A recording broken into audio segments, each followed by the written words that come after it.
Well, greetings and thank you so much for being here. A quick overview is in the book of Revelation is that the word worshipped is used a couple number of times, and I'll be able to show you that's one of the key issues in the book of Revelation. One, it's used in the book of Revelation, chapter number 4, verse number 10. Let me read that for you. It says, the 24 elders fell down before him who was seated on the throne and worship him who lives forever and ever. They cast their crowns before the throne, saying, so the subject of worship there is in respect to the Father, because in the verses that follow, we are shown that they fell down before the Father was sitting on the throne and before the Lamb, who is Jesus Christ. So two are being exalted as the two divine beings in heaven, that they fall down and worship. So the subject of worship, as is shown in the book of Revelation, is one of the most key issues, as you can see also. Revelation chapter 11, verses number 1. Then I was given a measuring rod like staff, and I was told, rise and measure the temple of God and the altar and those who worship there. Who are they worshiping in the temple of God? They should be worshiping the true God. So again, the subject of worship, 13 verses number 8, and the whole who dwell on the earth will worship it, everyone whose name has not been written before the foundation of the world in the book of life of the Lamb who was slain. So again, you could be able to see that the subject of worship mentioned there, and again, it was also mentioned in chapter 13, verses number 12.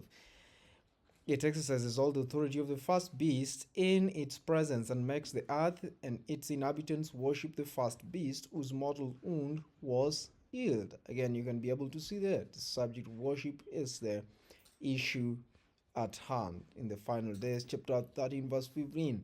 And it was allowed to give breath to the image of the beast, so that the image of the beast might even speak and might cause those who would not worship the image of the beast to be slain. The issue is worship again. 14 verses 7. And he said with a loud voice, fear him and give him glory. Rather fear God and give him glory, because the hour of his judgment has come, and worship again him who made the heaven and the earth and the sea and the springs of water. Worship him again.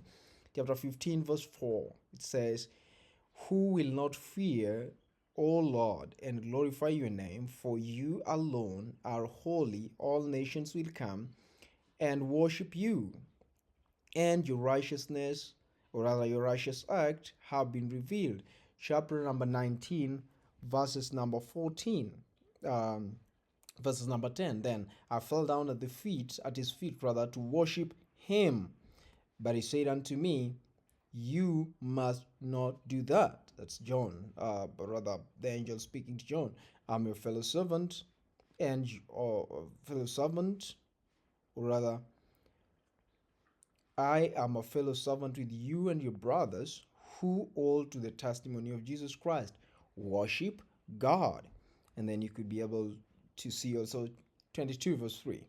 No longer will there be anything accursed, but the throne of God and the Lamb will be in it, and his servants will worship him. You can see that again, two thrones there of the Father and the Son. And finally, chapter 22, verse 8, I, John, I am the one who heard and saw these things. And when I heard and saw them, I fell down to worship at the feet of the angel who showed them to me. But he said unto me, you must not do that. I am your fellow servant, and your brothers the prophets, and with those who keep the commandments, or rather the words of this book, worship God. So you can be able to see that for sure. The final issue is worship, and John in that book is being directed by the angel. Worship God, not even worship angels. Don't worship any other being. Worship God. While on the other end, we can also see the worship of the beast, and therefore worshiping the dragon, and there's worship of God through his son Jesus Christ. So the issue of worship is the big issue in the book of Revelation. Worship when, worship how, worship who. That's the issue in the book of Revelation. If you understand that, it's the real issue in the end of time. God bless you.